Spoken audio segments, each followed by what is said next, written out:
It was August 25th, 2016, and Shana Grice was home alone. What's crazy about this case is that Shana had already complained to the police 5 times about fears that she was being stalked. In fact, during one of these reports, she was reprimanded by the police and handed a fine of $90 for wasting police time. If only officers knew just how wrong they would be about Shana. They'd be forced to learn the hard way that Shana's fears were justified, and her life was in serious danger.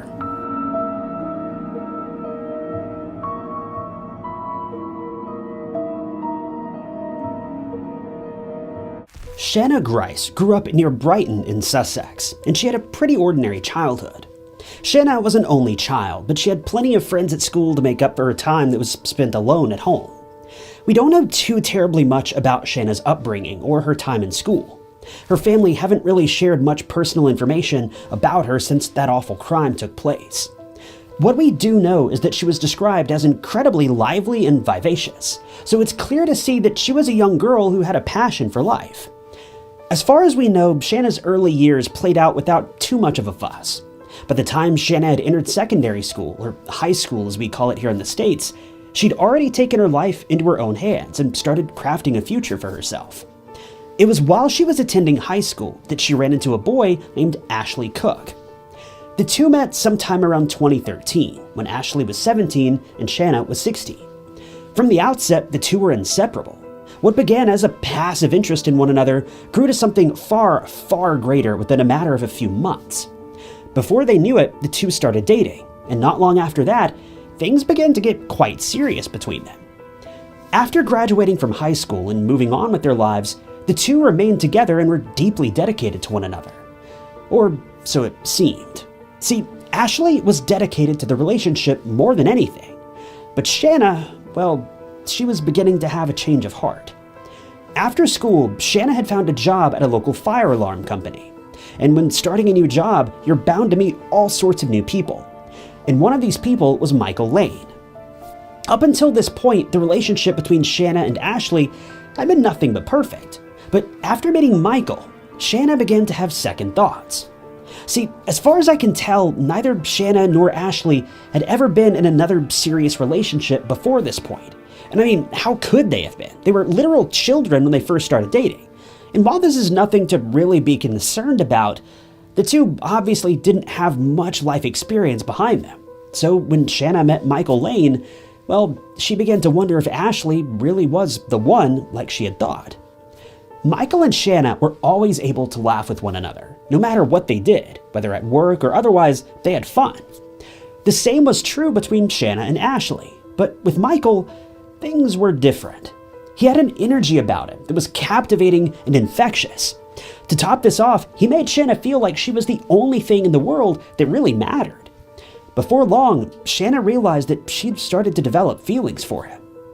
Now, we don't know how the situation played out specifically, but one thing led to another, and Shana started to feel like she and Ashley may not have been the perfect couple that she thought they were. She proposed the idea of the two taking a break, testing the waters, and making sure they'd explored all of their options before dedicating themselves to one another at such a young age. It seems that Ashley likely disagreed with this idea, but what was there that he could have done to stop it?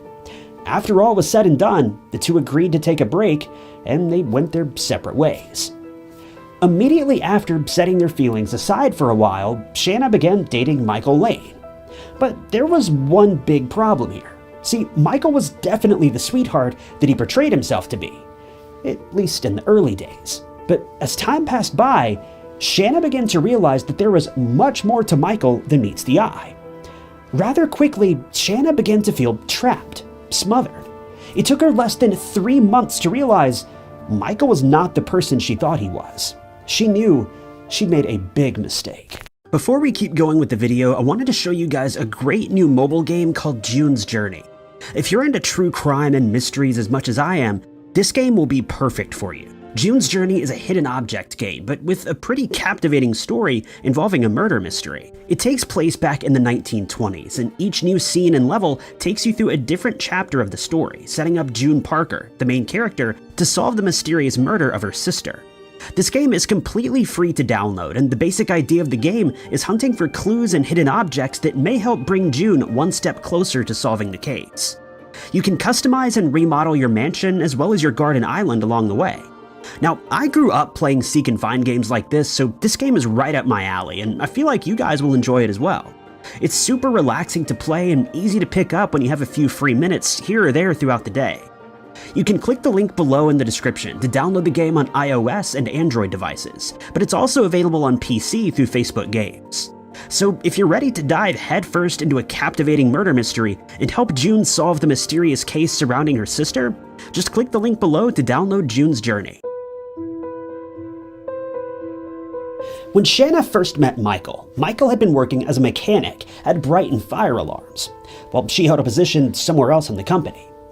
Needless to say, there was a serious attraction between the two, but this is likely because Shana had no idea about Michael's colorful past. See, by the time Michael and Shana had met, Michael had already been arrested just a few years prior. The specific number has never been revealed, but we know that several women had filed complaints against Michael. Now, I don't know about your specific definition of the word several, but to me that means it must have been at least 3 or more women. These women had filed complaints against Michael that covered a span of around 10 years. Mind you, he was only in his late 20s when he met Shana, so this guy had been in constant trouble for his entire adult life. One of these women who filed charges against him described him as being, quote, very controlling in their relationship. A few of these women accused him of obsessive and stalker-like behavior. At least one woman claimed that he sent her erotic photos against her will, and this report seems to suggest that he might have done this on several occasions involving multiple women. Several of these women claimed that he would show up to their homes unannounced, harassing them by loitering outside of their doors or windows. One of these women even claimed Michael had become physically aggressive with her at one point. Since Shana was blissfully unaware of Michael's history, it's clear to see that she had no idea what sort of red flags she should be looking out for. The two continued dating for a period of around 3 months, but all of a sudden, Shana had a change of heart that seems to have come from nowhere.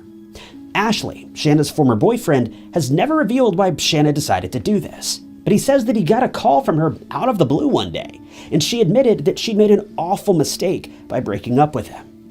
She made it clear that the time that she'd spent with Michael only helped to prove how deep her love for Ashley had really gone. She begged for Ashley to take her back, and considering he'd spent most of his time hoping and praying for a call like this to come through, he had no issues with reigniting their relationship. But that doesn't mean there wasn't trouble in paradise, because you've got to remember, Michael had fallen head over heels for Shana by this point. Michael knew that he'd been somewhat of a third wheel from the very beginning. It was clear to see that the bond between Shana and Ashley went much deeper than anything he could have ever hoped to have with Shana. After all, the two had essentially grown up together. That's not a bond that can be easily replaced. Needless to say, Michael was angry. Not only angry, but enraged and downright ticked off. Immediately following their breakup, Michael confided in a friend about how he had been feeling, ending their conversation by saying, quote, "She'll pay for what she's done." If you're watching this video, chances are you're familiar with a man by the name of Ted Bundy. The interesting thing about Ted Bundy is that he was able to lure women in by making them feel safe, valued, heard, and respected. He had a charisma about him that was unrivaled. While we all know the monster that he turned out to be, the women he attacked could never be blamed for falling into his trap. He was a master manipulator, but he put on a front like no one else. He gave the impression of being someone you could let your guard down when you were near, someone you could trust. See, Michael Lane was the same way. He was a man that you and I both clearly know was a bully, and that's putting it incredibly lightly. But for the women that he had an interest in, he was able to put on a front that was downright irresistible. In the days after Shana and Michael had broken up, he became incredibly depressed. Not only this, but he began to obsess over the months that he'd shared with Shana, and he vowed to do whatever it may take to get her back. He initially took to harassing Ashley, first by leaving a note on his car taunting him, saying Shana will always cheat on you. Thankfully, Ashley knew that this simply wasn't true and didn't really let it get to him. Shana, on the other hand, wasn't as willing to let it go. She contacted the police and reported Michael's actions, but they didn't really do much to help. They showed up and gave Michael a verbal warning, but that was pretty much the end of it. But soon after this happened, Michael installed a tracking device on Shana's car. This device would alert his phone anytime Shana's car moved, giving Michael time to jump into action and follow her wherever she went. One day, he followed her home. He approached her as she was just outside the front door and grabbed her phone. He then chased her around while Shana did everything she could to escape his grasp. But that's when he lunged toward her, grabbed her hair, pulling her closer to him. Once Shana was able to break free, she called the police, and it seemed like they were willing to take the case more seriously at this point.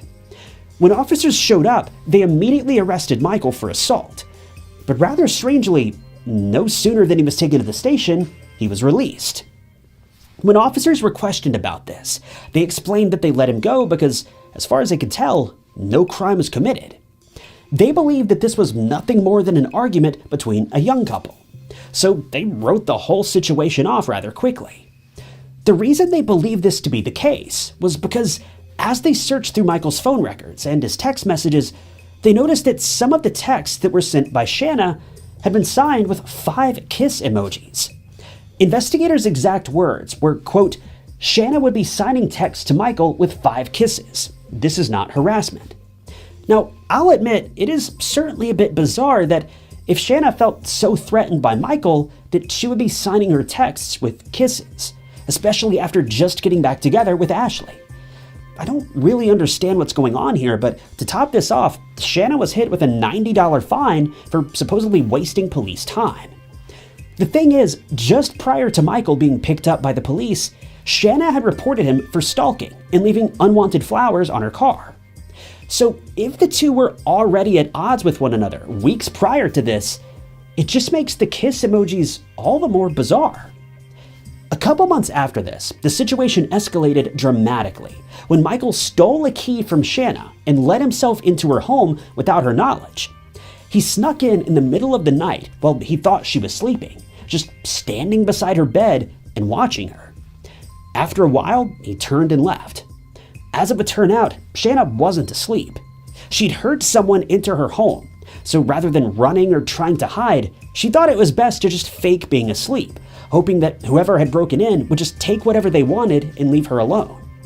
She only realized that the criminal had in fact been Michael when she saw him walk past her window as he was leaving. Needless to say, Shana reported this incident to the police as well. Michael was once again arrested, but was once again let go, simply being told by the police to stay away from Shana. The very next day, Shana would receive 7 phone calls from a blocked number, believed to have been Michael, in which he would do nothing but heavily breathe into the phone. When Shana tried to report this, police basically shut down and said that they would not be looking into the situation any further. 2 days later, when Michael was seen stalking Shana, she reported him once again, with the responding officer claiming that this was nothing more than a low-risk case, adding that he'd make the case leader aware of it, but we all know that this means he basically wrote the whole situation off and never spoke of it again. Finally, on August 4th, 2016, Shana spotted Michael hanging outside of her home. She confided in a friend that she was terrified the police wouldn't believe her, obviously based on her previous 5 experiences. Her friend actually witnessed this particular situation, so we know without a shadow of a doubt, Shana was telling the full truth. Ashley backed up Shana's claims as well. Regardless, this time, Shana didn't call the police. And unfortunately, this would prove to be a fatal mistake. It was August 25th, 2016. Shana was at home with her roommate, but at some point in the evening, the roommate stepped out for a while. As it would turn out, this ended up being an evening in which Michael was loitering outside of Shana's home, keeping tabs on her and watching for when she'd be left alone. No sooner than he saw Shana's roommate leave, Michael jumped into action and let himself inside of her home, presumably using the same key he'd stolen a few months prior when he watched her sleep. The only problem was, this time, Michael had much more nefarious intentions. As he burst into Shana's home, he made quick work of the situation. He headed straight towards Shana's room and used a knife to end her life. No one could have ever seen this coming. This was a rapid escalation, unlike anything that could have been predicted. But that wasn't all. Before he left, he deactivated the fire alarm in the home, then set Shana's bedroom on fire while she was still inside. He then locked the door and just walked away. Ashley had last seen Shana a few hours before. He'd kissed her goodbye and left for work as he always did, not knowing that this would take place just hours later.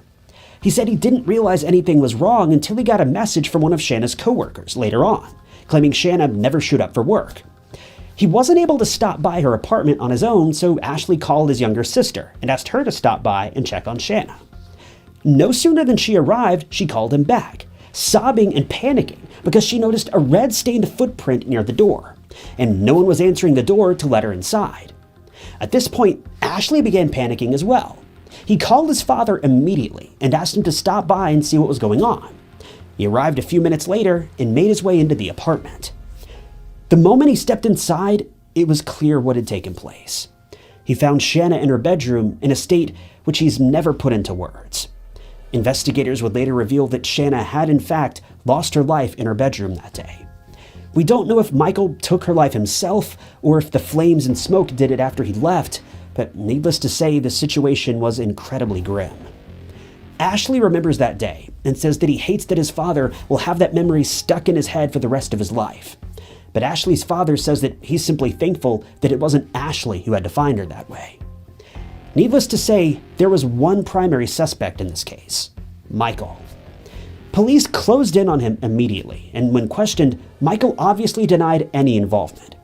He admitted to being over at Shana's home that evening, but insisted he hadn't been involved in the crime.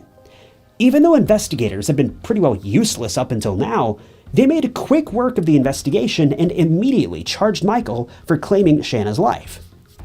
But there's one big issue here for many people. Why had it taken such a tragedy for police to actually do something about Michael? The thing is, Shana had obviously reported Michael to the police on 5 separate occasions. If they'd even spent as much as 2 minutes searching his record, they could have easily seen that he was a terrible, awful person with a colorful history that perfectly documented what he was capable of. Yet they did nothing to protect Shana. How is it that after all this time and all these reports, no one ever even bothered to once open up his criminal record? After Shana lost her life, a police watchdog group intervened and investigated the way the Sussex police handled the case. A total of 13 officers were investigated, and 3 were held accountable and faced disciplinary actions. One officer defended himself, claiming that Shana admitted to having an affair with Michael while she was in a relationship with Ashley. But how is this a defense? What does that even prove? Affair or not, the girl was clearly being stalked. She'd reported Michael's violence towards her as clearly as she possibly could, and Michael had an obvious history of violence towards other women as well. I was able to confirm that the 3 aforementioned officers did in fact get punished, but I haven't found any reports that claim any of them faced any jail time or really any sort of repercussions for their actions outside of a gentle slap on the wrist. In the words of Shana's family, the whole situation was a joke and the hearing was a sham. In the end, I'm grateful that Michael was finally caught and put behind bars. He'll be facing a sentence of 25 years for what he's done. But in no world should it have taken such disastrous consequences for police to have acted on this man. This whole case is just sickening, and the loss of Shana's life was, well, pointless. Police had more than enough information to arrest this man and actually charge him with something, but they chose not to. Shana begged and begged for help 5 times or more, but police turned a blind eye to this heinous serial criminal. I just hope that at the very least, these 3 officers lost a great deal of sleep over the next few weeks, months, and hopefully years, because the loss of Shana's life rests solely on their shoulders. Thanks for watching. Don't forget to click the link below to download June's journey and help June solve the mysterious case of her sister. Thank you guys for tuning in to another episode of True Crime Stories. If you enjoyed this video, check out this other interesting case I covered, and don't forget to subscribe. It's totally free and keeps you up to date with all of my future videos. You can also click that join button below to support the channel and see new videos long before everyone else does. But my name is Ty Knotts, and I'll catch you guys in the next one.